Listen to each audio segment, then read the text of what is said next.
was just waiting to get in and clean the boat, and I just heard the splashing about and saw the shark, and I thought, I'm just going to wait another hour or two.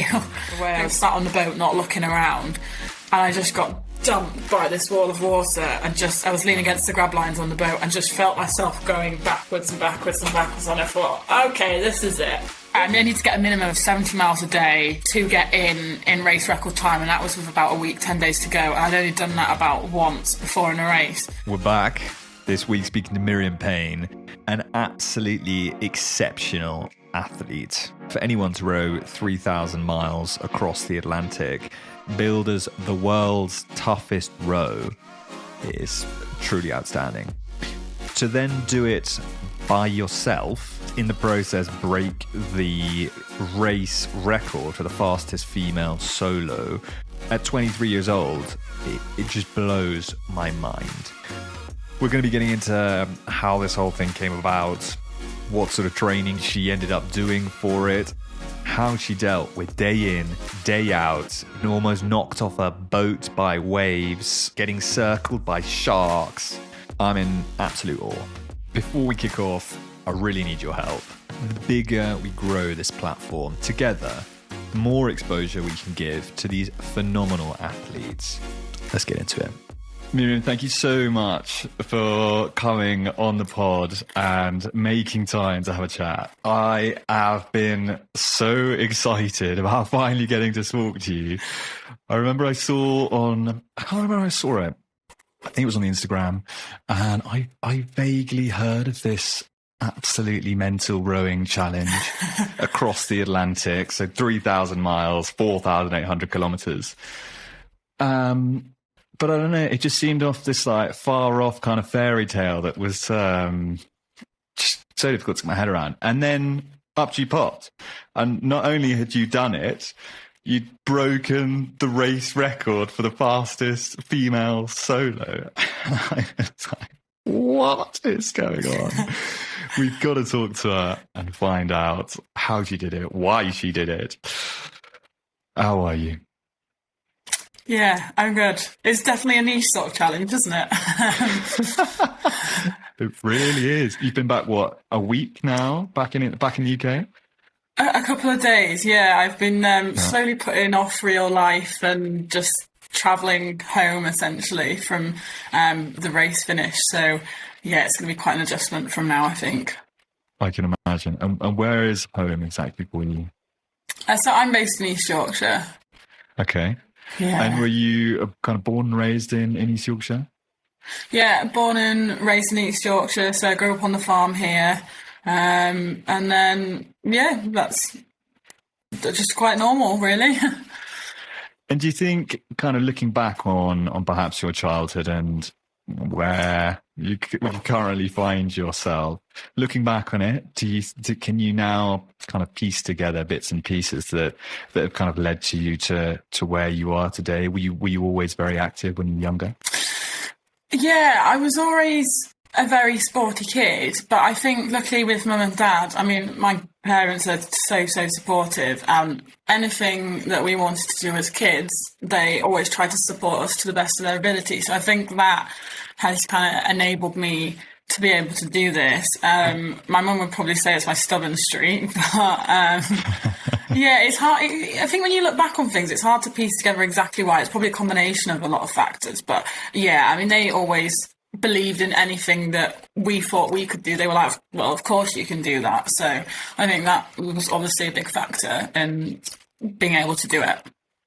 Sure. And were your are your friends when you were growing up pretty similar to you? What did that look like? No, friends growing up, I don't know. I think my best friends are my friends from university, and we're very different, but we have the same sort of core values. But we just love supporting each other in whatever we choose to do.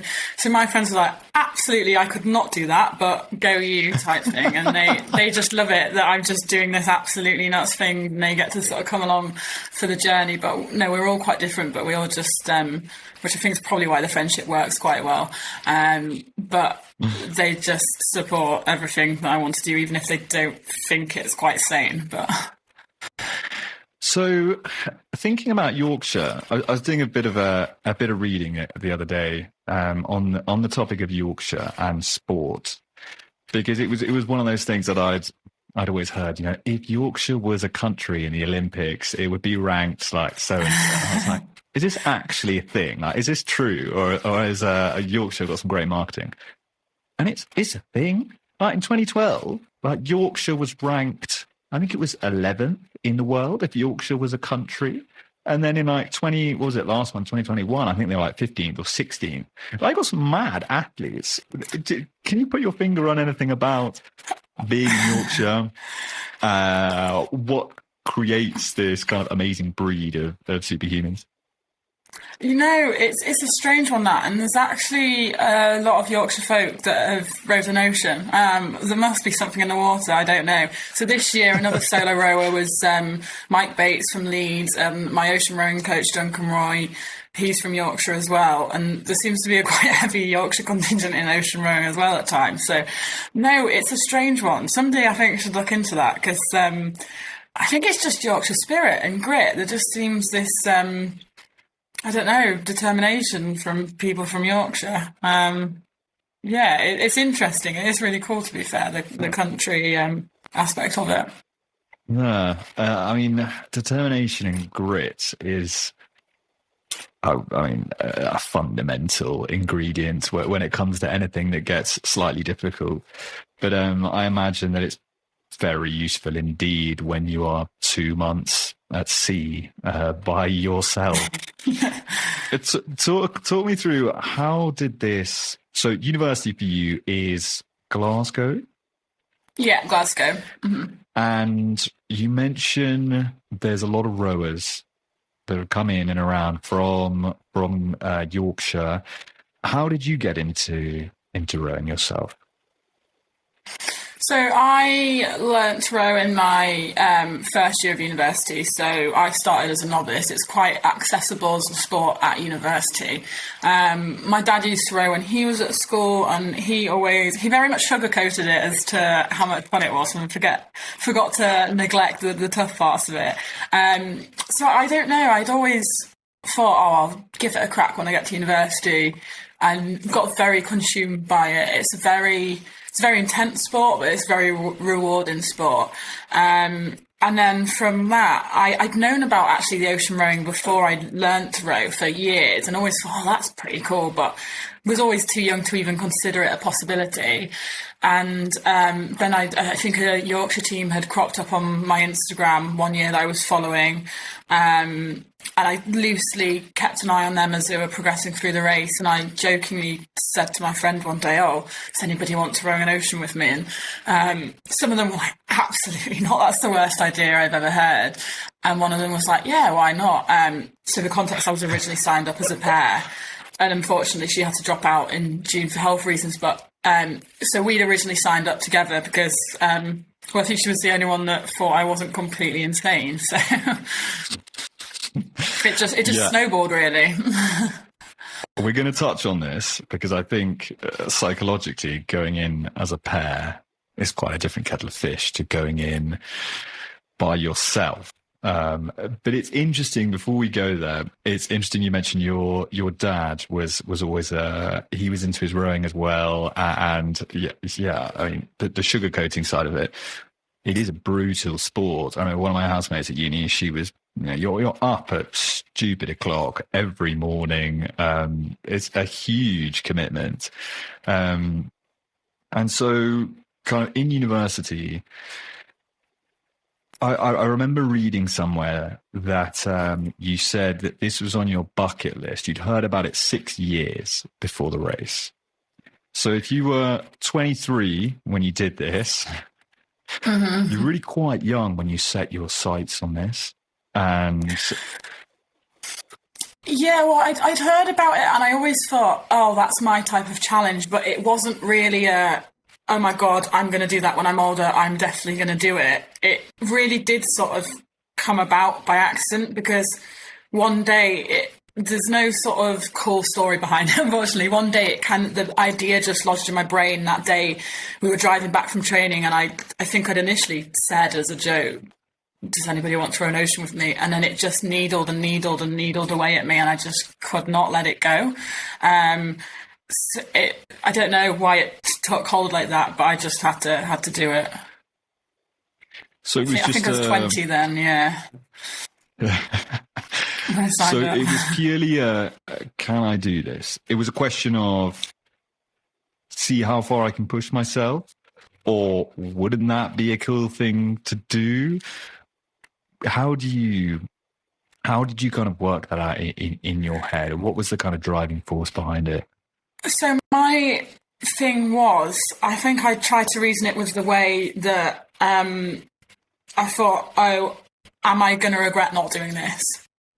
I thought it's probably not the sort of thing you'd regret doing, but I thought if I'm like 80 years old and sat in my chair at my nursing home and somebody's asking me like about my life, I'm going to think, oh, I wish I'd done that instead of not. And so that's how I try to make my decisions now. Am I going to regret not having done this? Because most of the time you don't regret having to do it, or you don't regret trying, because even if I'd started, I figured out it wasn't for me, I didn't enjoy it, and given up from there because it wasn't the right fit for me, I wouldn't have regretted trying. But if I'd have never given it a shot, I would have always had that thought in my mind, oh, but should I have done that, or would I have done that, or could I have done that? I think could have, should have, and would have is probably some of the worst phrases for us, really, at times.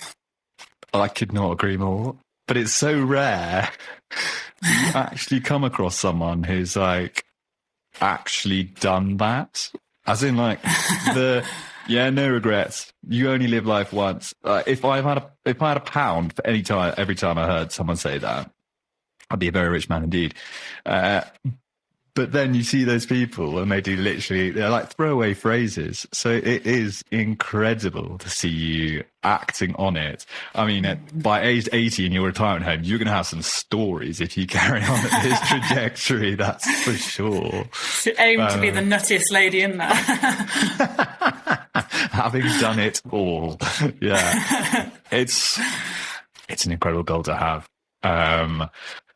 It's an incredible goal to have, and I think a huge kind of reminder. I'm 31 at the moment, and yeah, just like looking back, over the last 8-9 years, if I had done kind of all those things that I was thinking, oh, wouldn't that be amazing? Things would be quite different right now. So a huge wake up call, I think, for all of us listening to you, to really kind of go out there and get it done. So from that point where it was lodged in your head and then you had to go and sign up for it, how long do you have to sign up and commit yourself, and what does that process look like? Yeah, so as we were part of the Peloton, we actually did a lot of research. We researched for a couple of months, and then we signed up in the August, so that was about 3 years before the race. So we've spoken to some other teams that have done it, got a bit of advice from other people, and then, put the forms in and fully committed to it from there. So then that 3 years, as some people take 2 years, some people take 1.5. It all just depends on, background, and I think contacts and, getting to the start line is pretty tough. But we done it to coincide with finishing university. So it was essentially our gap year for afterwards. Okay, 3 years. So that's a long time I mean, it makes a lot of sense to coincide with finishing university as well. You said it's very hot, very tough. Why is it so tough? Yeah, so I mean, it's a fundraising, and it costs in the region of about £100,000 to do the challenge. You've got to buy a boat, you've got food, you've got to get the boat to and from the start and the finish. There's training costs. There's so much more that went into it than we originally thought. And obviously with students, we don't have a lot of money. We're on student loans, and you write into companies offering them sponsorship packages and lots of them in return. And we needed that 3 years. I mean, it was really tough. I think a lot of the people that do it later in life, they've been working for however many years, they've built up a good network of contacts in different industries. We didn't really know anybody in that respect. So, you're just trying to get in the door with people and get a conversation with somebody to discuss the sponsorship packages is really tough. So we definitely needed that 3 years. I can imagine. I mean, that's an amazing amount of money that you need. And so how did you go about doing that? Just ringing up lots of different companies? Were there any kind of breaks that you got along the way, or, famous sports people perhaps that helped you out and gave you a bit of exposure? Or was it just a day in, day out grind? It was pretty much a day in, day out grind. You were ringing people, we were emailing people, we were trying to get friends to, have a chat with their boss and see if they were interested. It was relentless, and it was pretty mentally exhausting by the end of it. And trying to juggle that with uni and training at the boat club was, I think I sort of finished university, I was just like, wow, it's been an intense couple of years for sure. But yeah, so I think when I actually got to the start line, I was just relieved and just so happy to be out there, because I was like, okay, I've made it here. I was like, that is an achievement in itself. I mean, yeah, unbelievable, as you say, just to make it out there. And so on the one hand, you're fundraising. On the other hand, I imagine training has now taken a slightly different angle and a slightly different approach there.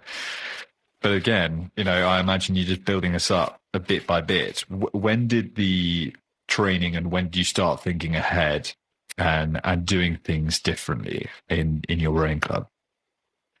So, I mean, I'd been doing 4 years of intense training anyway, but about 18 months before the race start, we started working with a PT called Gus Barton, and he does a lot of training with ocean rowers. He's done it before, and I think he's got a world record for it as well. So we started working with him in the gym, for gym work before, and then I got the boat in June, and that was around the time that I transitioned from pair to solo. So when I got the boat, it was just about getting the hours up as much as possible, because obviously it's an unsupported race. So if something goes wrong, I've only got myself to rely on. Yes, we can call the safety officers via satellite phone, but I've really only got myself to rely on in sticky situations. So it was, do you know how to work the equipment? Do you know how to work it efficiently? Can you fix it if it goes wrong? A lot of those kind of scenario drills were happening in that period. So you mentioned it was from June that you got the news this is now going to be a solo effort. So how much time before the race are we talking there? So race starts in 12th of December, so it was roughly about 6 months-ish. Something like that. Okay. So mentally, things have now shifted quite a bit because I would imagine, did they shift you quite a bit? How did that change things for you? It was interesting. It was more the getting to the start line bit, because we were still looking for funding at that point. So that was the biggest stress. The mentally, I'm going to row solo. I think because it'd been so hard to get to that point initially, there was no way anything was going to stop me rowing an ocean. There was talk, I probably could have found somebody else to jump in if I wanted to, but again, there's nobody I knew, and also it's a long time to spend at sea with somebody that you don't know that well. So with that aspect, I knew that I was capable of doing it. Yes, I knew it was going to change, and some aspects were going to be a bit harder, and training was going to have to change a little bit because I was going to have to rely on myself a lot more. So then I started working with my ocean rowing coach called Duncan Roy. He reached out to me, and that was really helpful because there was a bit of reassurance that what I was doing was on the right track, and then he was helping fill in the gaps of the stuff that I maybe hadn't thought of, or just extra information that was really valuable. And so training ramping up. What does training ramping up look like? How many hours are we talking? Is this just solidly on the ergo, smashing out kilometers? I imagine a fair amount in the boat, on the water as well. Pretty important. Mm-hmm. It's literally just as much as the teams can fit around their schedule. Obviously we've all got jobs as well, and we're trying to work. So I was working part-time to try and give myself more time to do training. So the ergo work the closer we got to race start, we'd be doing more hours on the ergo just to get used to sitting there. So some weekends I'd do sort of 2 hours on, 2 hours off, 2 hours on, or you do a 3-hour ergo or something like that.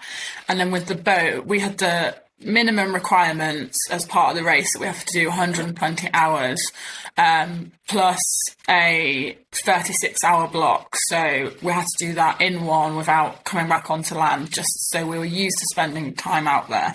And it was actually really hard to fit that in because the weather was just a pain to work around. So I was driving up to Hartlepool almost every weekend and trying to get time off work from my boss when the weather window was good, because it always works that the weather's good when you've got things on. And it was just a full-on period. It was a bit mad, really, looking back on it. Yeah, I can imagine. And when it comes to the boat, because until I saw pictures, I didn't really understand how you're going to be able to do this. But so you've got like a little cabin on one end, don't you? Do you want to quickly run us through how it was laid out? Yeah, so I mean, my boat's designed it can be rowed by a pair or solo. So there's 2 cabins. There's the bigger bow cabin, which if I was still a pair, we'd probably rotate sleeping in there just because it's a lot roomier. And then there's a stern cabin, which is a lot shorter, but there's a bit of space under the deck where your legs go, so it is a bit smaller. And that cabin's got all the electrical equipment, so I slept in there all times, because if the AIS alarm went off, which is essentially the radar alarm for a passing ship, then it would wake me up. So I needed to be in there to monitor all the equipment.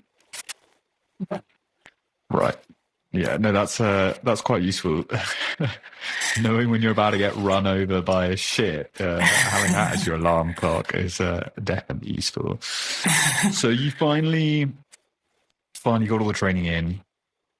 A hard slog to get there, and this sense of relieved that you finally made it, and you can start off. So it's from the Canary Islands, isn't it? La Gomera. Yeah, La Gomera. And how many teams were also involved in this? So there were 43 teams this year. So we all went out 2 weeks before we had to be there. And then there's the prep and the preparation. So we have pre-race inspections. So the safety officers check through everything and make sure that we've got all the right equipment, that we know how to use it all. And then we sort of get signed off as ready to race. And in terms of like equipment and things that you need to know how to operate, you mentioned you've got I'm about to get hit by a ship alarm. Or what other kit do you have to know how to operate? It's things like your power anchor. So that's a sort, especially as a solo, that was really important. It essentially acts as a sea anchor. So it's a big parachute that you can deploy off the bow, and it essentially fills up with water and helps stabilise your boat if it's too rough weather to row, or if the wind's in the wrong direction. And then it's like your chart plotter and your auto helms and all sorts of bits and pieces like that. Okay. Make sure you're going the right way, and there's a bit of steering involved. Okay, all good. Yeah. And so you got all these guys. Did you all set off together? How was it all? Yeah, so it's a staggered start. So 12th of December, we all set off, and they usually start with the 5 and the 4s and work them way down to the solos. So it's every 2-3 minutes, we all go off and out into the big blue. So to begin with, it must be quite comforting almost. You're there with a load of other people. You can see them. How long before the solo effort became quite a solo effort? I mean, it's from the start. I knew it was very clear that I was on my own. I mean, you know that everybody is experiencing the same thing. Especially the couple of days before the race, I was very in my head about it all. I was very jittery. I was very anxious in a way, but and especially with the weather forecast for the start of the race, we were told in the first weather briefing about 4 days before that it's going to be a tough start, especially for the solos. So that's great. So we were basically starting off into a headwind, meaning that if we haven't put down the oars, we were just going to get blown backwards. So we knew it was going to be a very tough start. So I was, kind of very conscious of that and the fact that it was just down to me, for my little boat anyway. And in terms of the sea, being out in the middle of nowhere and then not being able to see land, was that something you'd had much experience with before? No, so I'd never actually been out to sea until I started training for the row. But it's very strange out there. It didn't feel as big as I thought it would. Obviously, when you go on an aeroplane or something and you look down and you're like, that's a very big ocean. But out there, it's strange. You can't grasp the concept of how big it is, and maybe that's the brain's way of, keeping you a bit more sane. But because the boat is so low down as well, you only have a horizon view of about 7 miles. But then if you've got waves or they're big waves, they're blocking a lot of that view as well. So you really only feel, and it all looks the same, so you really only feel like you can see a mile around you, even though it's maybe 7. So I just very much felt like I was in my own little bubble and my own little world. Just a blissful ignorance of, I'm just going to forget about it. I'm not, Just don't zoom out on the chart plotter. Yeah, exactly. God, there was a stat. What was the stat? You shared a stat. Yeah, that was it. So in the middle of the Atlantic Ocean, you're closer to the people in the space station than you are to people on land. And my mind just exploded. I just couldn't calculate the enormity of it. And I'm sat firmly on dry land. But it is a terrifying thought. Does that ever crop into your, pop up in your mind, especially when things got rough? How kind of isolated, or that sense of isolation, or you were always just in your bubble, as you say? It's a strange one. I think that I was surprised that I wasn't more scared at times. I think the first time I was probably scared was getting in to clean the boat for the first time. I mean, I had seen a shark before that, but I think just the enormity of, okay, it's a very deep ocean. Like, I don't really like when I can't see the bottom or touch the bottom of deep bodies of water. And even though I had my harness and line and I knew logically nothing would happen to me, it was the case of, I don't know what it was. I think the enormity of that's a very deep body of water. And so I got in and I had to just get out for a breather because I was like, okay. Phew. And it was the most exhilarating experience. I actually loved getting in to clean the bottom of the boat in the end, but that was very scary. And then the last week was quite terrifying because it was quite rough. But I was surprised that I wasn't more scared. I don't know. I haven't really had a chance to catch up with the other rowers yet and see their thoughts, but I definitely thought I would be more scared. How did you go about, or where did you find that sense of calm? Was it purely that everything was pretty new? As you say, you'd never been out that deep. How did you go about processing all of that gave you that sense of calm? I'm not sure of that, actually. I guess maybe it's a case of my training's obviously paid off. I guess in the preparation, I probably did all that crisis planning, and that I think that especially the couple of days before the race, I was thinking every single thing that could possibly go wrong and every single scenario that might kill me. So maybe it was a case of, okay, I've already thought the worst in my head and it seemed to be going okay, so this isn't worse than what you've already thought could happen. But yeah, I'm not sure on that. I would like to say it's because I've done my training and my mental training right, but I'm not sure, to be honest. It's interesting you mentioned mental training. Is that something that you did a lot of? Not actively, because I think it's very hard to do specific mental training. I think it's little bits and pieces in everyday life, like the really tough training sessions, just pushing yourself that extra 1%, or, doing an extra rep or two here and there, or thinking, oh, I'll do a little bit extra stretching today, even though you can't be bothered, or instead of just lying in 10 more minutes in bed. I think it's little extra things in everyday life you can just make, test your brain a bit more. But I think it's actively quite hard to do specific mental training. I think a lot of the gym training and the training in the boat was was important because that was replicating more what it was going to be like at sea. But there's only so much you can prepare for being at sea in a little ocean rowing boat, because you just can't replicate it on the coast or at home. Yeah. The only training for that is doing it. It's interesting that you mentioned this. I'm hearing competitiveness to a certain extent of what you say. This mental resilience. This, I'm going to do 1 rep more in the gym. Have you always been very competitive? Yes. Yeah, I am quite a competitive person. I'm just laughing because if you ask my mum, she'd say she's the most competitive person ever. But yeah, in some aspects, I am very competitive. Yeah. And where do you think that sense of competition comes from?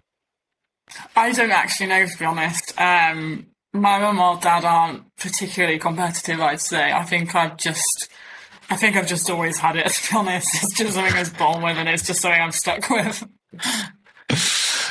Okay. So no, it makes sense. As you say, you did solid preparation. So you were comfortable with your physical abilities, which gave you a certain sense of calm there. Coming back to your story about having to clean the boat and having a shark circling you, how often do you have to clean your boat? Well, as much as possible, because you get quite a lot of growth on the bottom, and it's amazing how much that slows you down. But my issue was the most frustrating thing, that I didn't always feel safe enough to get in. So I was only able to clean the boat properly 3 times. And I think especially in the beginning, I think the first time I got to clean the boat was New Year's Eve. So I'd set off on the 12th of December, so that was a good gap.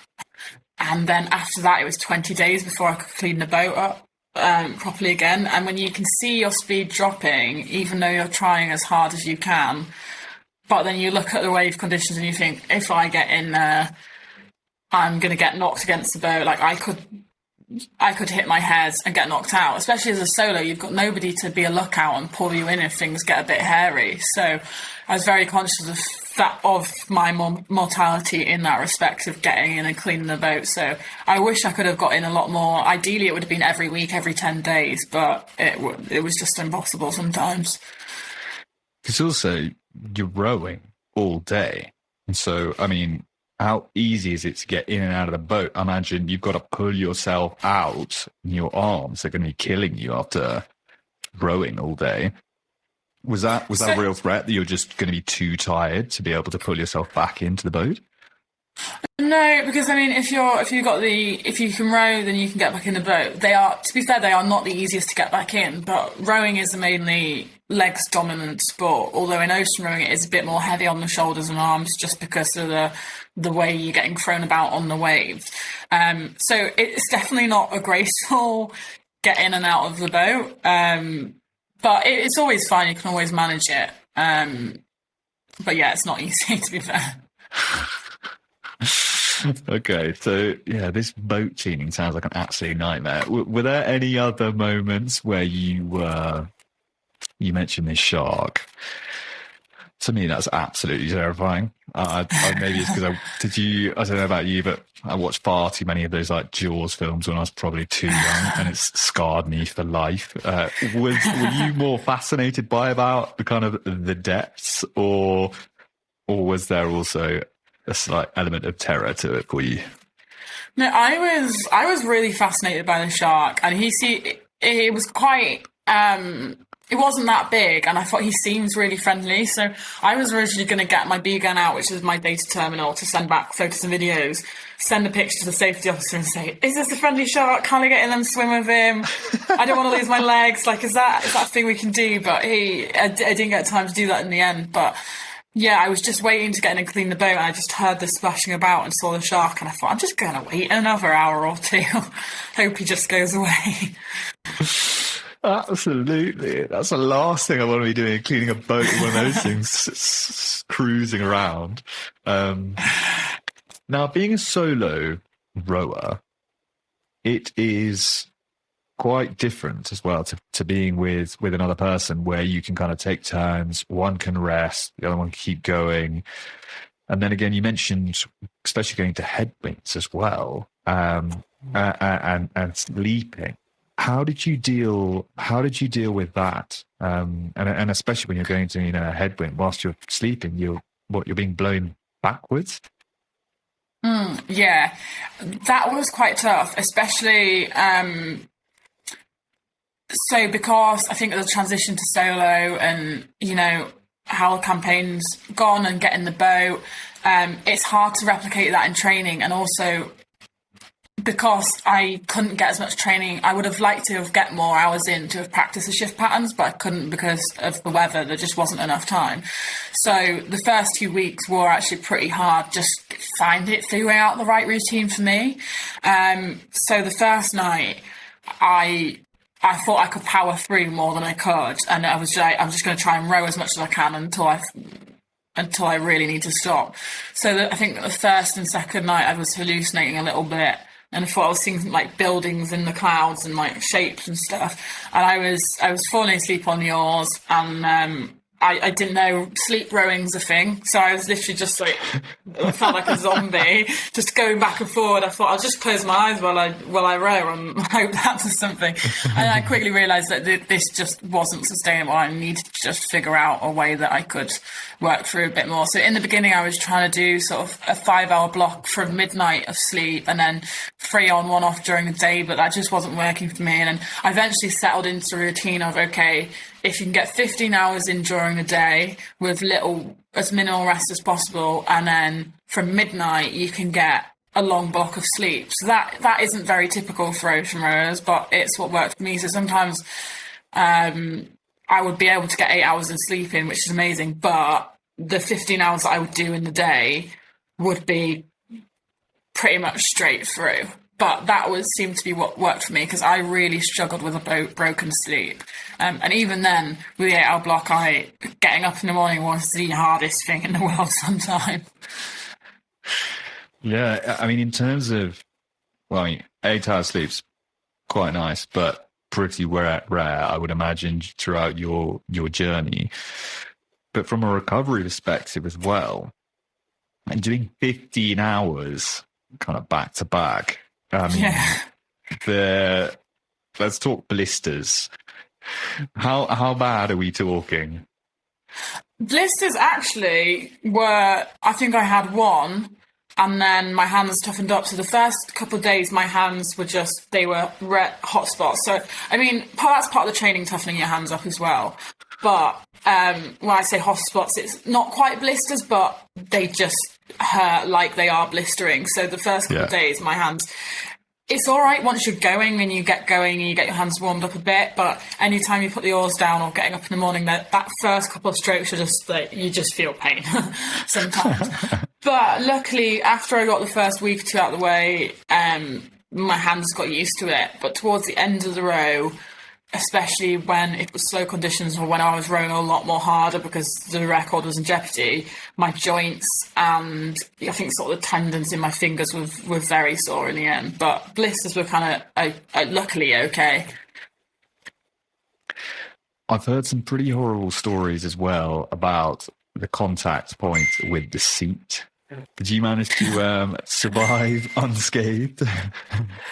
Luckily, yes. I think the key to that is variety of different seat pads and just loose shorts. But yeah, I've also heard from some horror stories from some of the rowers this year as well. But luckily, and then, just keep good hygiene practice with that and should be okay. But yeah.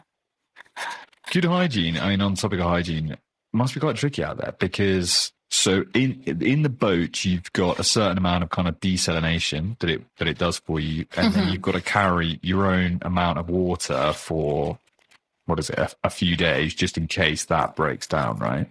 Yeah. So basically, hygiene is just pure kind of salt water. Did that cause any problems or kind of irritation for you at all? So no, we didn't wash with salt water at all because that would. Okay. You don't want salt at all. So yeah, the desalination units are pretty good, and luckily because I was a solo, I had a bit more leeway with that. So they do use up quite a lot of power. So like the 4 and especially the 5-man teams do have to be quite careful with their power consumption. So I would make about 10 litres of water a day. And often less if I didn't need it. So I'd probably have about 5 for drinking, and I'd always want a bit reserved in case there was, it was a cloudy day the next day and my solar panels weren't charging well, or, like in case of emergencies. So yeah, I would be washing with fresh water. So I would have like a proper wash with soap and fresh water it depended on conditions a lot. It would be ideally every 3 days, but sometimes it could be a lot longer. And then if I was really salty, it would just be like a baby wipe wash after the end of shift every day. So yeah, I mean, I think there was one day it was really rough, or 1 week where it was really rough. I don't think I had a proper wash for about 10 days, and it was just baby wipes. So that was pretty grim. I think it was one of those days I was getting just crashed with waves all the time. So I was like, there is no point, because I'm just going to get clean to just get salty again. So that wasn't a very enjoyable 10 days, but I dread to think, talking about getting crashed around by waves. So all the kit on your boat is kind of strapped down. If there's a wave that comes across, is there a risk of things being ripped off? I mean, talk to me about capsizing, for example. That, especially when you're asleep, sounds absolutely terrifying. Yeah, so I was very lucky I never capsized, but there were some very close calls. But everything, so it's hatches shut at all times. Only when you're getting in and out of the cabin, it is not worth the risk, because you don't want to risk not self-righting. The boats are designed to roll back up as long as you keep an eye that you got all your hatches shut.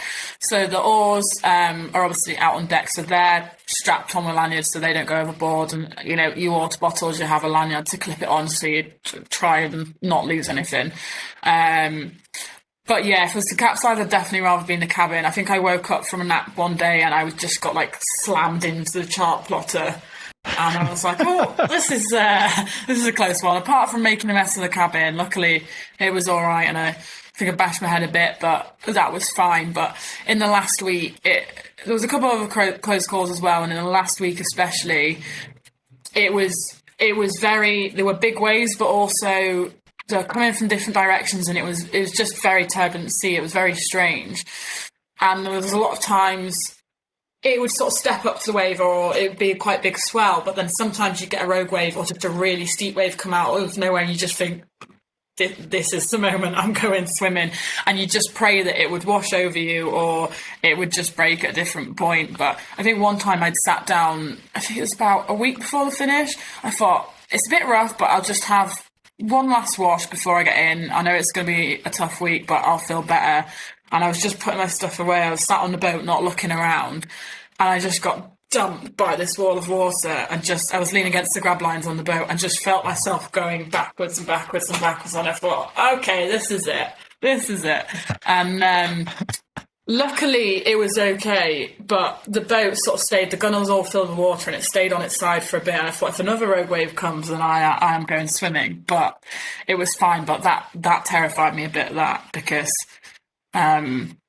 you do become very aware of the dangers of falling in then, especially if you're unaware and you're not holding on to something. My thought was always, if you fall in and you're not holding on to something, then and you lose the disorientation of where the boat is, I could get smashed against the boat and my head hit, because you're very aware of the power of the water out there as well. It's quite insane in some respects. And were you wearing, talking about smashing your head, were you wearing a helmet at all? Well, I imagine it's probably a bit of a pain in the ass to be wearing a helmet. No, we weren't wearing a helmet, but it was harness and line on at all times, because in case you did fall in, because if you fall in and you're not attached, you are gone. Not an ideal situation at all. No. In terms of, because I saw your before and after photo, you're looking very tanned in the after, so there's this kind of assumption. And I was like, okay, you've got terrible waves, but it's probably nice and warm. But it must have been pretty cold out there as well. Like, what was the kind of temperatures like you were facing? It was very hot during the day. So especially in the beginning of the race, it was about 22 32 plus-ish degrees. And then as I got closer to the Caribbean, it got a lot hotter. Some days it was about 34 degrees. I think I clocked it at 36 on one of the hottest days, and that was pretty horrible. But at night it was very cold, especially in the first half, and I underestimated a bit how cold it would be. So I wish I'd taken an extra layer or two. And I think especially when you're tired as well, you feel the cold a lot more. Yeah. And then around Christmas time, we had some quite big waves, and they were beam on, so they're coming sideways onto the boat. So if they broke on the boat, I would just get splashed. And then every time you get hit with water, especially when it's dark, you've not got the sun to heat you up, you've got very cold then. So in the beginning, I just absolutely hated rowing at night. And I think that's partly how the shift pattern came up of row till midnight, get a long block of sleep during the night, because the less I have to row at night, the more fun for me. Yeah, no, completely understandable. And when it came to kind of recovery, you mentioned, really stiff joints, are very understandable. Did you have any tricks or things you learned in your training to kind of heal you up and get you ready for the following day? There wasn't really a lot to do other than stretch a bit, so it's just stretching out the hands. But pretty much as soon as I was off shift, I was just asleep and I was out like a light. So there's not a lot you can do other than eat as well as you can, and just try and get sleep where you can. It is a case of not faffing about. Anything that's not essential and doesn't need to be done, especially in the end, just didn't get done. Yeah, mentioning the eating. So you're burning about 5,000 calories a day. How did you go about fitting that amount of calories, and what did that food look like? Yeah, the food was an interesting one. So we had to budget 60 calories per kilo of body weight a day. So for me, that was about 4,380. So I had 2,500 calories in freeze-dried food a day, so that it was in 3 ration packs. So for context, you just top it up with a bit of water and wait for it to rehydrate. And then the other 1,800 or so was in snack packs. So that was things like chocolate bars, breakfast bars, sweets, and things like that. So it's the key thing that the safety officer says is that you've got to want to eat it. You could have the most nutritious snack packs in the world, but out there, your taste buds change, and also because you're so tired, you just need stuff that's easy to eat. So it's better to have chocolate, sweets, and crisps rather than a granola mix that you're not going to eat or you're going to hate to eat, because it's a big morale boost as well. But the freeze-dried food, I really struggled in, and I think that's why the first couple of weeks of the race were a bit slower for me than I would have liked, because it just made me feel quite ill. I'd be eating it, and even the thought of it, I think it became a mental thing after a couple of weeks. The thought of it would just make me sick, so I'd be going to eat it and I'd just be like, ugh, because you'd feel sick or you'd feel quite a lot of heartburn. So then I eventually figured out that I started taking, I can't remember the tablet called, but it's essentially given to, I think, patients that are on a lot of painkillers, and it lines the stomach and helps protect it, and that helped a lot in the end. But in the beginning, I think I'd eat about 1.5 packs of the freeze-dried packs, and so that was a bit of a struggle in the beginning, because also you're rowing, you've not got enough energy or as much energy as you need, but if you feel ill while you're rowing as well, it's a lot harder to put the power down. Yeah, I can imagine. And I mean, you definitely don't want to be in a calorie deficit. Had you trained or tried some of these like ration packs before you went out and started it? Yeah, I tried as much as I can, but then there's also that aspect of budget, and they do cost a lot. So yeah, especially with the funding being so tight, ideally, if I had more money or if I did it again, I would try my hardest to get extra funding to test it a bit more. But I tested out every meal that I had. So I'd eaten them all beforehand and thought, oh, I like this. Tried them out in training. But also, you just don't know as well. Your taste buds change out there. Some meals I liked in the beginning, I hated in the middle, and I loved again in the end. Some meals I just didn't like throughout. Some meals, it just changes. I loved in the beginning, and then I just hated after 2. Or some I like every other one. Some were okay hot and some were nicer cold. It was a very strange one. What was your go-to kind of guilty pleasure out there that got you through when you needed it most? My go-to, so every 500 miles, I had a treat of a chocolate orange, a can of iron brew, and a tinned fruit. So it'd be tinned peaches or something like that. And I think at one point it was the only thing that was getting me through the thought of that. It's something so simple, but yeah, when I knew I'd hit this milestone, I would be like diving for it straight away. So you must have had even though they're freeze dried, it's 60 days. Well, you probably would have had to take more of that because you don't know exactly how long you're going to be out there for. So race half rules, your boat is. Yeah, so race rules we had to budget for 85 days minimum. Wow. And then a portion of that, so I think 17 days, so 25%, so I think that was 17 days or something, in the end had to be wet rations. So they're a lot heavier as well. So that's for situations in case we lose power and we can't make water or something like that. Right. And we've got enough time, and God forbid that wasn't fixable, we've got enough time to get rescued or something, essentially. So yeah, it was... the hatches, so the little, if you've seen from the pictures of the boats, the little red hatches on the deck were all filled with food. So I mean, towards the end of the race, it was nice because I'd eaten some of the weight that made it a little bit lighter. I'm going to say you'd be flying by the end of it, although you'd also be knackered, so it's directly Yeah, that's it. balances out, yeah. Yeah. And so were you kind of in regular contact throughout you mentioned you had this broadcasting thing which allowed you to contact people.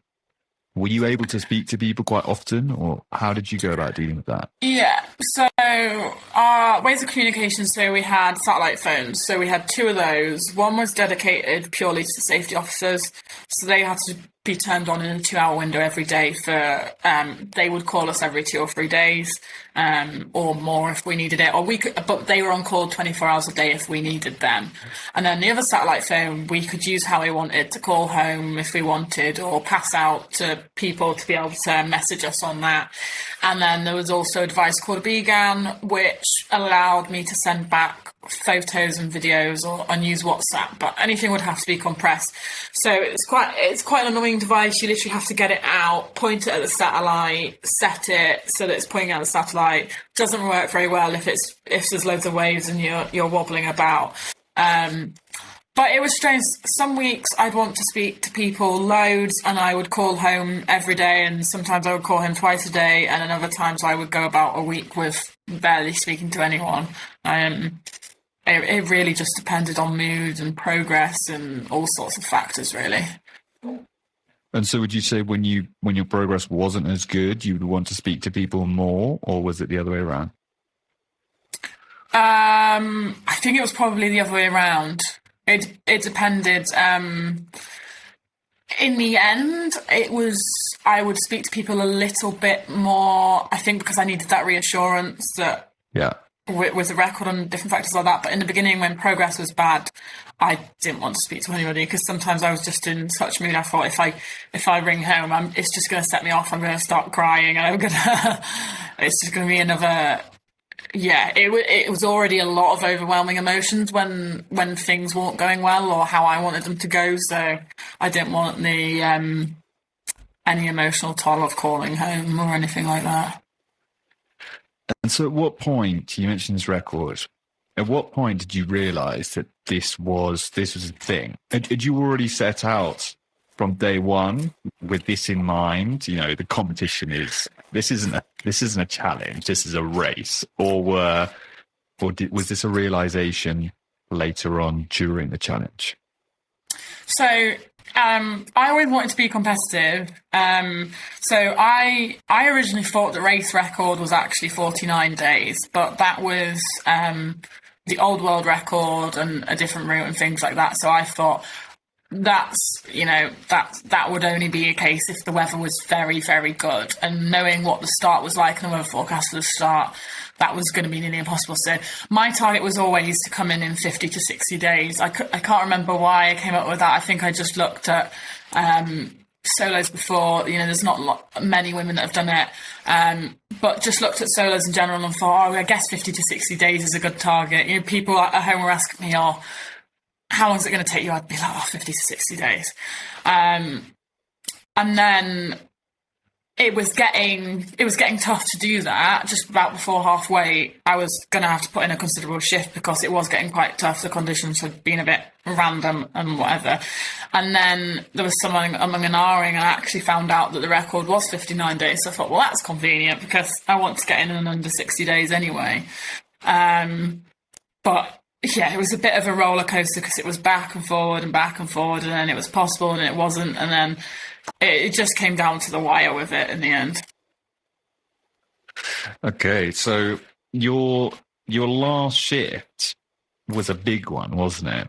When you'd seen this, you were very close. Traumatized from that. Talk us through your last 24 hours. So I don't think I've ever had as much of an emotional roller coaster in my life. So I'm trying to remember it all in logical sense. So we'd figured out, our land team had helped me figure out that, so we were working off British time the whole time. I need to be in by 7:56 a.m. on the Friday morning. So I'll go back a week or so. It was on track 3 weeks before the race. It got hit by this low pressure system. I got caught between two weather systems, and long story short, the wind was in the wrong direction. It then dropped to 0 knots, and this went on for about a week. So the average miles that I needed to get just went up and up and up, and it ended up, I think, I needed to get a minimum of 70 miles a day to get in race record time, and that was with about a week, 10 days to go. And I'd only done that about once before in a race. But I thought, okay, if I don't give it a shot, I'll regret it. And the wind was building, so the safety officer called me about a week before finish and said, look, if you put a big shift in and knock off about 24 hours or something, you're going to have to knock off over a day in the next 400 miles. It is still possible, but it is going to be tough. So I thought, right, well, I'll just give it a shot. So for the next few days, I managed to get my extra miles in the bank, get above the average. And we're looking at the forecast. The forecast was good. We were like, it's building. It's going to be 20 knot winds.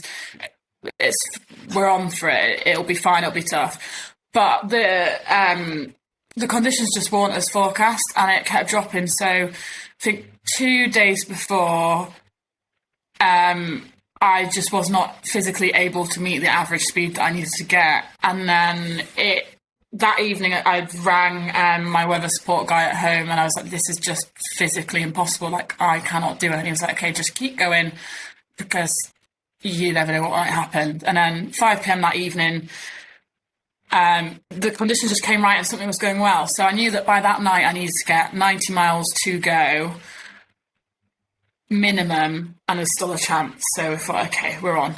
And the same kind of thing happened the next day. And so the next evening, so the day before, Ian, the head safety officer, rang me at lunchtime, and so I got up. Sorry, I'm trying to remember this in a logical sense. It's still such a blur with it. So yeah, the day before the race, I got up at 6:30 in the morning, and I thought, okay, you're not getting off the oars until you get on land, however long that takes you. And so the forecast was supposed to be good. The night before, I'd managed to get my target, like I'd said, and there was hope again. And I got up in the morning, and I was like, where's the wind gone? It had dropped. It was like below 10 knots. I was like, this isn't great. And then it kept coming in, and then there was hope, and it kept going. So at lunchtime, I was trying to average about, I think I was on the calculator literally like every hour trying to figure out, okay, what speed do I need to do? What's the worst case scenario? Like what is possible? Is it going to be possible still? So I think I was averaging about 2.7 knots, and I needed to average 2.9, and it was just all going wrong. So I was literally rowing and like crying, and I was like, it's all gone. It's not going to happen. So Ian rang me at lunchtime, and he said, it's possible still. I said, I don't think it's going to be enough what I'm doing. He said, at the moment, you're forecast 11 minutes outside the record. And he said, it might come down to how much you want it. He said there was a pairs team a couple of years ago that got a world record by 5 minutes. And I nearly swore at him because I was like, it's not how much I want it. I was like, I'm trying as hard as I can. And it's just not good enough. But I mean, to be fair, he was right. And it was so weird. As soon as he got off the phone, the wind just came and the conditions were right. and it just seemed to carry off. So I think in the end I got in with 2.5 hours to spare. So it worked out I'd rode about 22 hours straight. So I said to myself, you're not having more than 2-3 minutes rest at a time. So I'd got every single snack pack that I had left. So it was easy food. So there was chocolate bars and everything. So I think I'd probably had about 10 chocolate bars in that last 22 hours because it was just stuff that didn't take time to make. I'd made some food up with cold water, and in the breaks I would just scoff as many spoonfuls as I could in about 2 minutes. But yeah, I got in with 2.5 hours to spare. That last week I'd gone on to cold food because of what the time that it takes for the jet boil to heat up the water. If you're doing that 3 times a day across a week, like that all takes up time. But yeah, it was a bit of a roller coaster. I didn't explain that very well because I'm trying to remember the events in sensible order. It's such a blur. I can imagine, and especially when you were just rowing and rowing and rowing. But look, that jet boil or lack of paid off. 2 hours. The amount of calories you must have got through in those last 22 hours, smashing the chocolate oranges. Yeah, literally. And that feeling when you made it in. So what's the landing like? Do you coming into a port? Is it onto a beach? Yeah, so it was very strange. So at 20 miles to go, we had to call safety officers and say that, with 20 miles to go so they could get things organised on their end. And then because I came in the dark, it was, I think, 1 a.m. local time. You're seeing the dockyard. So they say the media boat comes out and meets you probably about half a mile out or just as you're coming into Nelson's dockyard. So it's the marina in Antigua. But the problem is, because you've been rowing out miles out at sea for so long, you've got no concept of how far a mile is. So as soon as you see land, you've got that reference point. So the miles are feeling very long. And then because I was so tired as well, those last 8 miles, but the last 2 miles especially, were the longest miles of the entire row because I kept seeing the outcrop of land and thinking, okay, it must be round that little corner there, and then it wasn't. So it was just like a case of, okay, when is this media boat coming out to meet me? Because at least then I know it's pretty much finished. So they eventually came out, and that was quite disorientating because of the lights on that, and I think I was just so tired. So as I got rounded the corner, it was really strong wind and I was rowing into a headwind, but they were shouting, they were like, you've got 200 metres to go, whatever. So the adrenaline kicked in at that point. The actual finish line is up at a little bit of a fort, so all my family and friends that came out to meet me in Antigua were up there, so I could hear them shouting. And then at that point, I think I was just purely on adrenaline, and I don't think I really knew much what was going on. And then there's the safety officer lights a flare when you're at the finish line, and then you do that whole celebration, and then it's sort of 5-10 minutes while you get into the dock and then can stand on land. Standing on land must have been a bizarre experience after 2 months on water. Yeah, it was strange. Because I forget as well, I'd not stood up properly really for 60 days. So I mean, the boat's 7.5 meters long, then you've got the cabin, so you've only got a little bit of deck you can walk on, and most of the time it's not calm enough to stand and walk the 2 steps that you could make on a boat properly. So you're walking along on grab lines bent over, so there's not many times you're stood upright as well.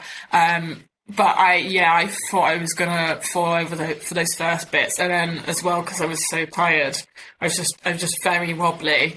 The thing I found the first week or so back on land, if I was stood up or walking for more than 5 minutes, my back just hurt a lot. I think again because I'd not been stood up for nearly 2 months. But it took about 24 hours to be able to walk normally without walking like Jack Sparrow. But I find if I wasn't watching where I was going, or if you're sending a text or something while you're walking, I just end up just veering off in one direction and has to be a bit careful. But it came back a bit quicker than I thought, but it was so bizarre. Yeah, I mean, what an adjustment. That must have been very strange indeed. It'd be great to hear a bit about the charities that you were supporting when you did this. So you were doing this for two charities in particular. Yeah, so my primary charity is a charity called Wellbeing of Women. So they're not very well known, but they do a lot of provide a lot of funding and grants for pioneering women's health research. And I think when you say women's health, a lot of men are like, "Oh, that doesn't affect us," and this and that. But I mean, it affects everybody in society. You know, every woman has a man that they're close to or rely on in some way. And it also does a lot for the health of babies as well. So they do a lot to do with different types of cancers. Some of the funding for projects has helped. So that some of their funding helped find the link between HPV and cervical cancer. There's things like taking folic acid during pregnancy to reduce abnormalities in baby's birth. So I really like that their funding is going in, and you can really see the difference that's happening with that. And then my other charity was Minds Holland East Yorkshire, so they're a local mental health charity. And what I liked about that is you could see the direct impact in the community around me, and it's from where I'm from, and they do all sorts to empower and support people with mental health issues. Two incredible causes, and you raised in the end almost £18,000, an outstanding achievement. Yeah. And in the process, you've built yourself quite a platform. What's next, and how do you think you're going to use this platform that you've generated? Yeah, that was very strange coming back to that. That's the golden question. What's next? It's very hard to say. I mean, I've not even been back on land the amount of time that I was out at sea yet. There's definitely another adventure on the horizon at some point. I think I was less than 24 hours back on land, and I was Googling more like all these adventures that I could possibly do. I'm quite restless since that, but I also need to figure out what I want to do career-wise as well, and be able to support myself in that way. So I think I need to figure out the career option first, and then as soon as I possibly can, I'm going to be jumping into planning the next adventure. But there's some ideas, but we'll see. I would love to row another ocean again. I'd love to, build a really fast women's team, or do another route maybe on another ocean. But I'm kind of deciding whether I do an adventure that's completely different, learn something completely new, or do another ocean again next. So still to be confirmed. Yes. Well, I'm much looking forward to hearing how that develops. So you just finished university now, and on the point of, you mentioned, work, supporting yourself. Any inklings as to what that might look like? Perhaps, what did you end up studying at university? Yeah, that's a tough one. I'm not really sure. I think I did a physics degree, but I don't think I'm not made for academia. I don't think I'm quite suited to that. I get bored quite easily, so I need something that keeps me interested. I'm not made for an office job. So yeah, a few ideas, but I am very much in that phase of I have no idea what I want to do really. But I guess that's exciting in a lot of ways because you're more open to a lot more opportunities. So it's a case of see what happens and see what comes up. Yeah, I think it's a very simple way to play it, and no one really knows what they want to do. Yeah. Especially straight out of university, you've got plenty of time to decide. I am extremely envious of your current situation, and I think it's coming back to the point you made, looking back where you'll be in, from when you're 80 years old, and making sure you spend that time well. It's a great mindset and approach in life. So I'm much looking forward to seeing your next adventures, which I have no doubt will be equally or even more ambitious than the one you've done with this last challenge. Miriam, it has been a privilege to speak with you. I'm in absolute awe of your incredible achievement, and wishing you all the best with your future adventures. Thank you so much for having me on. That's been really fun. I'm so glad.